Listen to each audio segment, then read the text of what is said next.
هذا كسكسي راس العام العربي، نعملوه بكتف العلوش مقدد متاع العيد الكبير. بالنسبه لي انا من ابن انواع الكسكسي في تونس، حاجه بنينه برشا وفاوحه برشا وتعمل الكيف. واول حاجه نعملوها نغسلوا كتف العلوش اللي قددناه بالكدا بالكدا، وقبل بليله نفخت الفول الشايح في ماء يغلي، شقيناه بالطريقه هذيك. وتوا باش نفوحوا كل شيء في البارد، حطيت الماء والقديد والفول، وباش نفوح طماطم فلفل زينه فلفل اكحل وبزيت كركم. وربي ديما علينا النعمه، في كل طنجره تونسيه لازم زيت الزيتونه موجوده، ونتعداو ونخليوه يطيب على الغاز. توا باش نحضر الكسكسي، حطيت طاستين كسكسي عوله نتاع دار معناها، وباش نبلو باك المرقه نتاعو والزيت اللي يطلع فوق الصوص يعطينا مطعم ابن واغنى. وشويه الزيت زيتونه راهو لازم منها. كسكسنا الكسكسي وباش نخليه يفور. مرقة الكسكسي قاعدة تطيب على روحها، والكسكسي فور لازم الثفول والقديد يطيبوا بالكدا بالكدا، نتفقدوهم نشوفوا طرف القديد طايب، كعبة الفول طايبة، والزيت ما شاء الله شوفوا كيفاش قرد زيتها.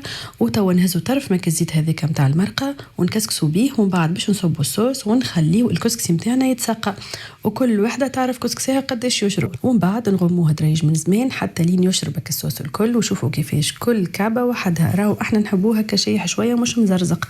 وتوا باش نزينوا نهزوا ما شاء الله طروف القديد الكبار، ونزيدوا عليهم كعيبات الفول اللي طاب وزبده وجاو بنين. انا نحبوا برشا الفول هذايا الشايح في الكسكسي، وزينا بكعبه عظم وقرينه فلفل. ونودكم ولا نشهيكم، جاي كسكسي راهو بنين قد ما نوصف لكم وشويه. وتوا قولوا معايا لما يعطيك الصحه، خاطر هي ربي فضلها لي، هي اللي طيبت الكسكسي وانا صورتها.